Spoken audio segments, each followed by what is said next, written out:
Well, hello, I'm Matt from Movement Audio and Poole, and we've been talking about Rega turntables, and so stage 2 of the operation is to look at the differences between the RP1 Performance and the next model up, which is the RP3. And this is really where quite a lot of differences occur, so if you bear with me, we'll go through them one by one. So as previously mentioned on the RP1, nice basic turntable, well sorted, nothing to go wrong, everything engineered with sound quality in mind. So you've got the lamb's wool mat, the white belt, the RB101 arm, and the first of the Rega cartridges, the bias 2. Now, differences up to the RP3. Well, let's start with the bits we can see. Plinths, on the face of it, identical. However, RP3 has bracing. The bracing basically goes from where the arm fits to the turntable right around the bearing housing underneath the platter here, and you can see here it's made of a phonic resin, and there's another one on the underside of the platter, so it's a sandwich making the plinth that bit more rigid. The arm looks fairly similar, you can tell they're both Regas, but this is the RB303.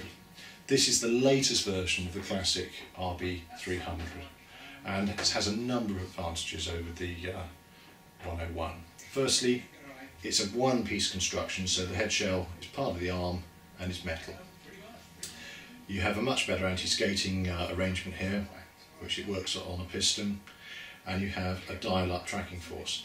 Now that tracking force, you don't necessarily want to use it to get the right weight. Really what we would recommend is winding it up to about 2 grams, so there's tension on the spring within the arm, and that will stop the spring vibrating. And then to get the right weight, just adjust the counterweight backwards and forwards to get the right weight for the cartridge with the use of some gauges or scales. So, other differences? Well, same mat, but underneath, glass platter. And this is the glass platter, the thicker of the two that they've done, and this is the one that has always been on the P3s throughout the years. And you'll notice that of course the belt has gone back to the black belt, however the motor spindle is now a much sturdier metal variety, and indeed the motor is a 24 volt motor which uses an external power supply, and we'll come to why an external power supply has certain advantages in just a moment. So, glass platter, lamb's wool mat, and there's the bracing going from that point to this point here, and again mirrored on the bottom, so it's got a compensatory effect of making the plinth very, very rigid. The advantages of having an external power supply, this is the standard one that comes with the RP3, really it keeps anything that vibrates, because every little transformer vibrates, it keeps it external to the deck, so fewer vibrations will get through into the turntable. By having it external, it means that potentially it is upgradable. And upgrading a power supply on a turntable can make a tremendous difference to the performance, because the smoother the current going into the turntable, the smoother the action of the turntable turning, and therefore the less vibration gets through into the record playing system.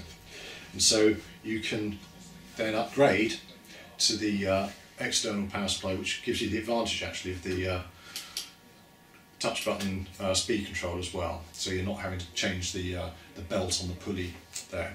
And this is the same power supply that's on the next turntable up, which is the RP6, and we're going to be coming to that next time.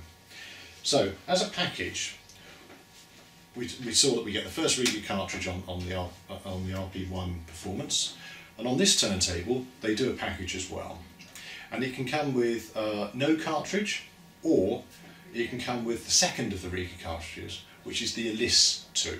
Now the Elise 2 is a very similar cartridge in look to the bias, but you can always see that it's different because it's blue, and it's made to much higher tolerances, much better windings, much better cantilever, and a different stylus profile.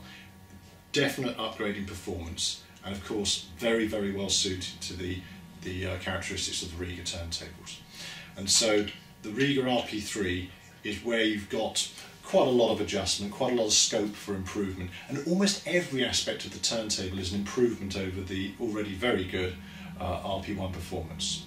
So if you'd like further details and need to have a look, you can look at our website, which is www.movement-audio.co.uk, or of course you can give us a ring at Movement Audio in Parkstone, and we are on 01202 730 865. And next time we'll be looking at the RP6. Thank you very much.